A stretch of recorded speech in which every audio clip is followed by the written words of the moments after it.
Hello everyone, welcome to my YouTube channel.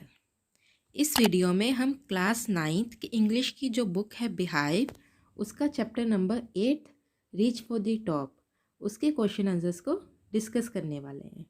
तो आइए discuss करते हैं हम अपने क्वेश्चन आंसर्स। जो ये चैप्टर है रीच फॉर द टॉप, इसके दो पार्ट्स हैं। हम इस वीडियो में हम फर्स्ट पार्ट को डिस्कस करेंगे जो कि है संतोष यादव। हाँ जी, first question, why was the holy man who gave Santosh mother his blessing surprised. ठीक है, क्वेश्चन में क्या पूछा है, कहते हैं जो एक होली मैन होता है, जो साधु संत होते हैं, महात्मा होते हैं, उस टाइप का Holi man. Who gave Santosh mother his blessing, जिसने संतोष की जो मदर है उसको अपनी ब्लेसिंग्स दुआएं दिए थे, वो सरप्राइज क्यों हो गया था। ठीक है, समझ आ गया क्वेश्चन। होली मैन संतोष की मदर को ब्लेसिंग्स देने के बाद सरप्राइज क्यों हो गया था। हाँ जी, answer, the holy man was surprised. Holy man जो इसीलिए सरप्राइज हो गया था बिकॉज ही हैड एज्यूम्ड होता है अपने मन में कुछ सोच लेना कि हमने ऐसा हो जाएगा। That Santosh mother wanted a son, उसने अपने मन में क्या सोच लिया था कि जो संतोष की मदर है उसको क्या चाहिए, बेटा चाहिए। But grandmother told him that they did not want a son, but जो संतोष की ग्रैंड मदर थी उसने उस होली मैन को बताया कि हमें तो बेटा नहीं चाहिए, मतलब हमें किसकी उम्मीद है, हमें पहले ही डॉटर की बेटी की उम्मीद है। ये सुनकर जो होली मैन है वो सरप्राइज हो गया था। क्योंकि आप सोचोगे ना, अगर देखो आजकल का फिर भी चलो ठीक है, चेंज हो गया थोड़ा सा जो बिहेवियर है लोगों का लड़का और लड़की को लेके, बट उस टाइम में आप देखो 15-20 साल, मतलब 15-20 साल पहले तक का भी सोचोगे तो अगर किसी को बोल दो कि आपके बेटा होगा, हर एक को उम्मीद ही बेटे की होती थी। अगर उनको बोल दो कि बेटा होगा, बंदा क्या था, खुश हो जाता था। तो वो उसको भी लगा कि उसकी मदर क्या एक्सपेक्ट कर रही है, तो उसको क्या था कि उसकी मदर को ये है कि हाँ मेरे को भी ये किसकी दुआएं देगा, बेटे की देगा, तो वो खुश हो जाएगी। बट जब उनको पता चला कि संतोष की मदर और ग्रैंड मदर जो उनकी फैमिली वाले हैं वो किसकी उम्मीद कर रहे हैं, डॉटर की, तो ये सुन के सरप्राइज हो गया। Next question, give an example to show that even as a young girl Santosh was not ready to accept anything unreasonable. कहते हैं हमें एक एग्जाम्पल दो जिससे ये पता चल सके कि संतोष जब यंग गर्ल थी, ठीक है, जब हम बोल देते हैं छोटी थी, अपनी 10 से 16-17 तक की एज तक थी, कि वो अनरीजनेबल होता है कि जैसे किसी का लॉजिक ना हो, जिस चीज़ के पीछे कोई रीज़न ना हो, लॉजिक ना हो, बस ऐसे ही करते जाना, कि वो अपनी लाइफ में ऐसा कोई भी चीज़ एक्सेप्ट नहीं करती थी जिसका कोई लॉजिक है ही नहीं। वो वही चीज़ें मानती थी जिसका कुछ रीज़न है, जिसका कुछ लॉजिक है। हमें इस क्वेश्चन में क्या पूछा, आप रीज़न दो जिससे ये पता चलता है वो ऐसी कोई भी चीज़ एक्सेप्ट नहीं करती थी।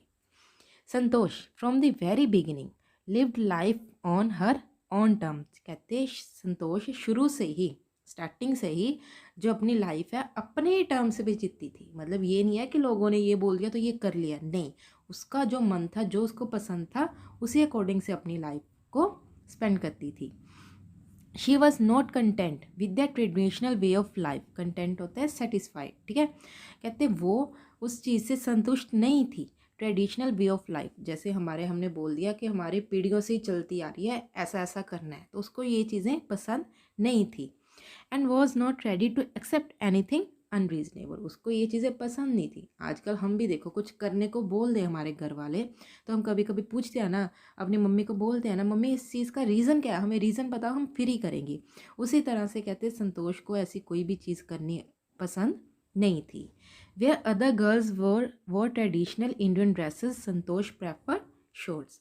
कहते जब देखो गांव में रहते हैं, आजकल तो फिर भी ट्रेंड चेंज हो गया है, जब जो टिपिकल गांव में रहते हैं, विलेजेस में रहते हैं, उन लोगों की क्या है, फिर भी उनको शॉर्ट्स पहनने की परमिशन तो बिल्कुल भी नहीं दी जाती। कहते संतोष को भी क्या थी, उनके जो बाकी की गर्ल्स हैं उसके आस पड़ोस में, वो क्या पहनती थी, ट्रेडिशनल ड्रेसेस जो भी होती हैं हमारे लोकल एरियाज़ में, सलवार हो गया, साड़ी हो गया, जो भी होता है, सलवार सूट, ठीक है। बट संतोष क्या थी, उसको जो पसंद था वो क्या पहनती थी, शॉर्ट्स पहनती थी। इसी चीज़ से हमें पता चलता है कि वो कोई भी अनरीजनेबल चीज़ जिसका कोई रीज़न या लॉजिक नहीं है, वो चीज़ अपनी लाइफ में एक्सेप्ट नहीं करती थी। Why was Santosh sent to the local school. Local school जहाँ पे हम रह रहे होते हैं वहीं आसपास में, उसी एरिया में। कहते संतोष को लोकल स्कूल में क्यों भेजा गया था? Even though Santosh parents could afford to send their children to the best schools.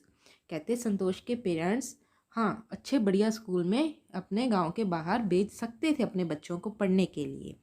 They could afford to send their children to the best schools. She was sent to the local village school due to the prevailing custom in the family. Prevailing custom होता है जो पहले से चलता आ रहा है, जैसे होता है ना कि हमारे दादा ने वहाँ से स्टडी किया, हमारे फादर ने वहाँ से किया, तो हमें भी वहाँ पे स्टडी करनी पड़ेगी। मतलब उनके पीढ़ी दर पीढ़ी जो प्रथा चलती आ रही थी उसी के चलते संतोष को भी वो कस्टम उसी तरह से फॉलो करना पड़ा, तो उसको भी कहाँ पे भेजा गया? लोकल स्कूल में जाना पड़ा। नेक्स्ट है when did she leave home for Delhi and why. कहते संतोष ने अपना घर कब छोड़ा और क्यों छोड़ा दिल्ली के लिए? ठीक है, समझ आ गया? हाँ जी, आंसर व्हेन शी टर्न 16, जब उसकी एज कितनी हुई? 16। एज वो and was under pressure to get married.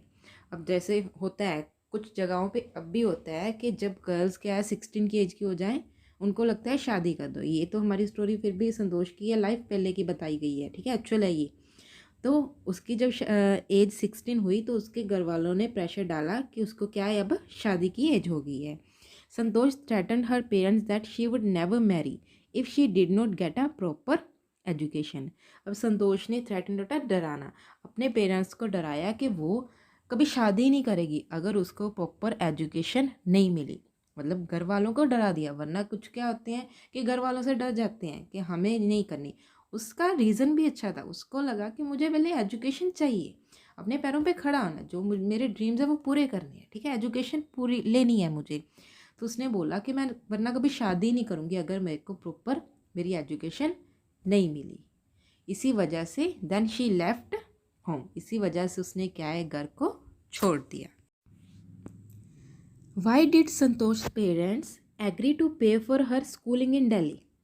अब संतोष के जो पेरेंट्स है वो उसकी स्कूल की जो फ़ीस है दिल्ली में, जो उसने एडमिशन लिया ना, लास्ट क्वेश्चन में हमने किया है, तो उसकी फ़ीस भरने को क्यों रेडी हो गए थे? क्योंकि वो तो घर से ऐसे ही आ गई थी। But mental qualities of Santosh are brought into light by this incident. अब जो ये इंसिडेंट हुआ था जब संतोष के पेरेंट्स उसकी स्कूल की फ़ीस भरने को तैयार हो गए थे, तो उसकी जो मेंटल क्वालिटीज़ है संतोष की हमें कैसे पता चलती हैं कि वो कैसी थी? Answer when Santosh parents refuse to pay for her education. जब संतोष के पेरेंट्स ने बोल दिया हम तो तुम्हारी स्कूल की फ़ीस भरेंगे नहीं, तुमने जो करना है कर लो।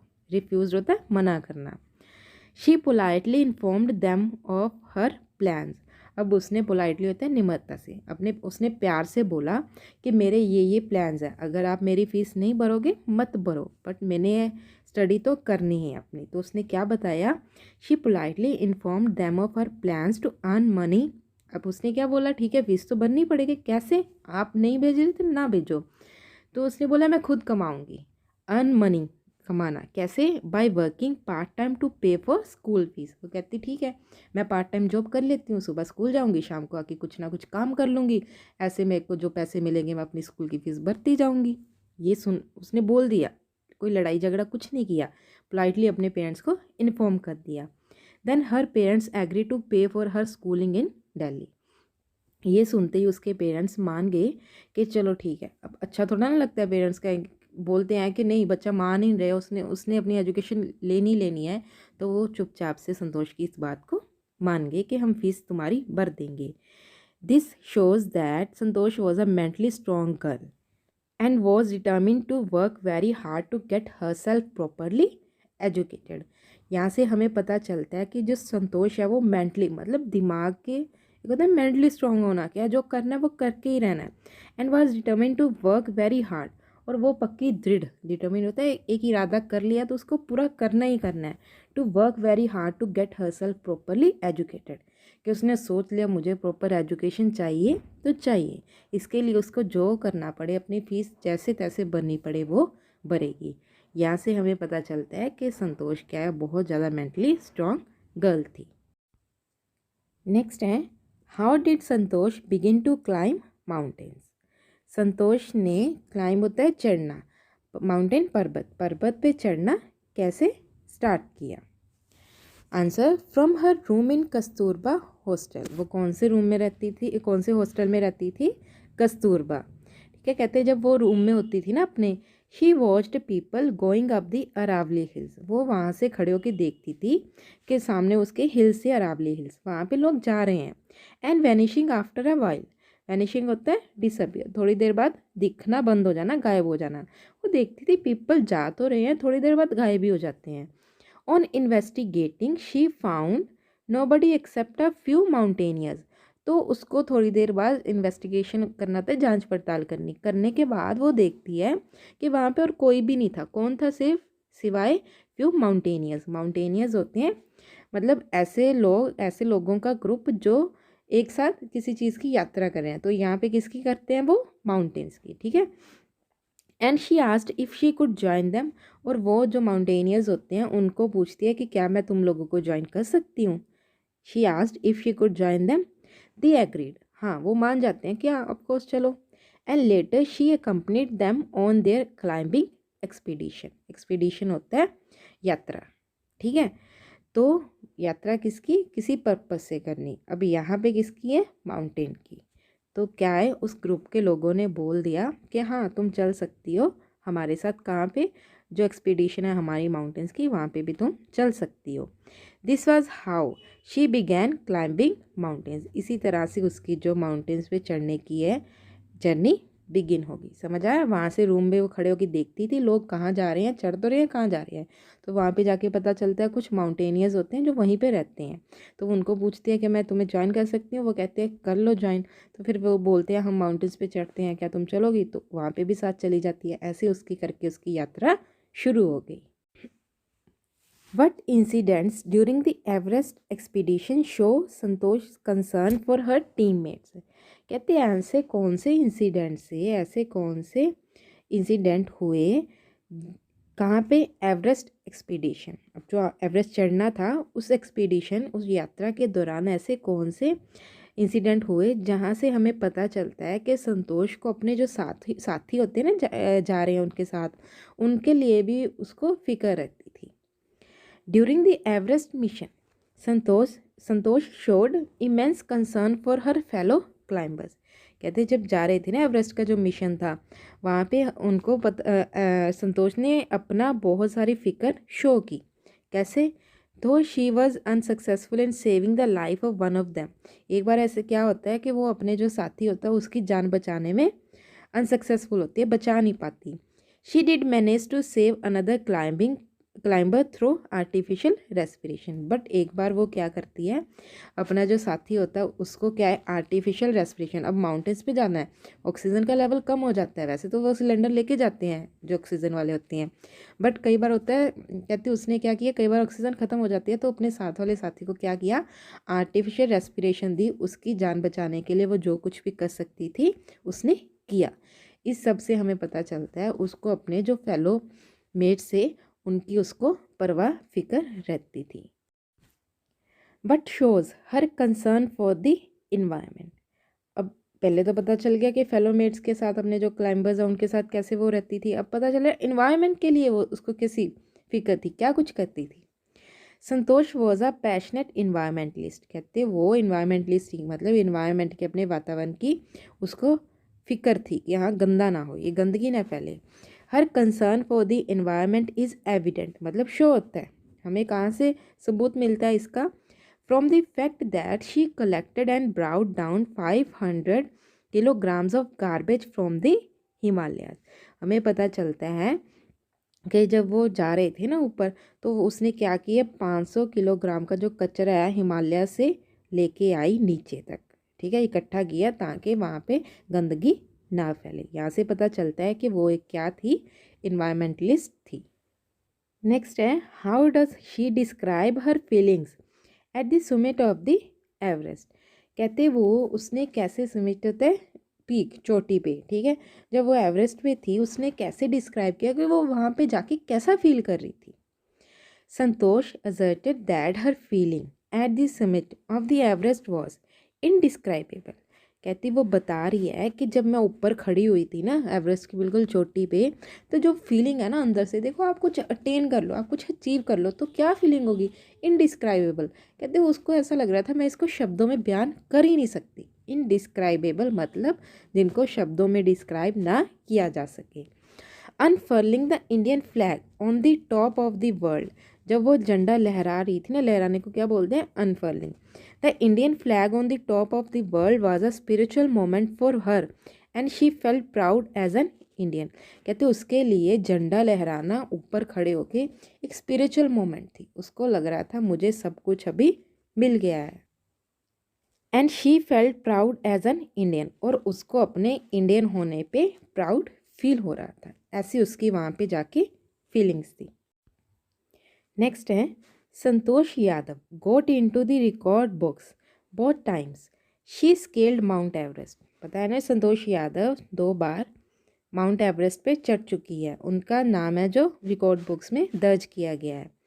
What were the reasons for this, कहते कैसा है, मतलब उसका रीज़न क्या है कि वो ऐसी लेडी बन चुकी। When Santosh Yadav first scaled Mount Everest, she became the youngest woman in the world. कहते जब वो पहली बार चढ़ी थी तो यंगेस्ट वुमेन थी, इसीलिए उनका नाम कहाँ पे आ गया, वर्ल्ड रिकॉर्ड जो बुक्स हैं उनमें आ गया था। When she scaled the Everest the second time, she became the only woman to have scaled it twice. ठीक है, उनका नाम रिकॉर्ड बुक्स में दर्ज होने का रीज़न पूछा गया है, तो वो क्या है, जब पहली बार चढ़ी थी वो क्या थी, यंगेस्ट वुमेन थी। जब सेकंड टाइम चढ़ी तो वो अकेली ऐसी लेडी थी जिन्होंने 2 बार माउंट एवरेस्ट को चढ़ लिया है, उनकी चढ़ाई कर ली है माउंट एवरेस्ट की। समझ में आ गया ये चैप्टर। आई होप आपको ये क्वेश्चन आंसर्स क्लियर होंगे। अगर फिर भी आपको कोई डाउट है तो आप कमेंट सेक्शन में अपना डाउट पूछ सकते हो, क्वेरी हो कोई भी इस चैप्टर के रिगार्डिंग तो पूछ सकते हो। That's it for this video. Thank you.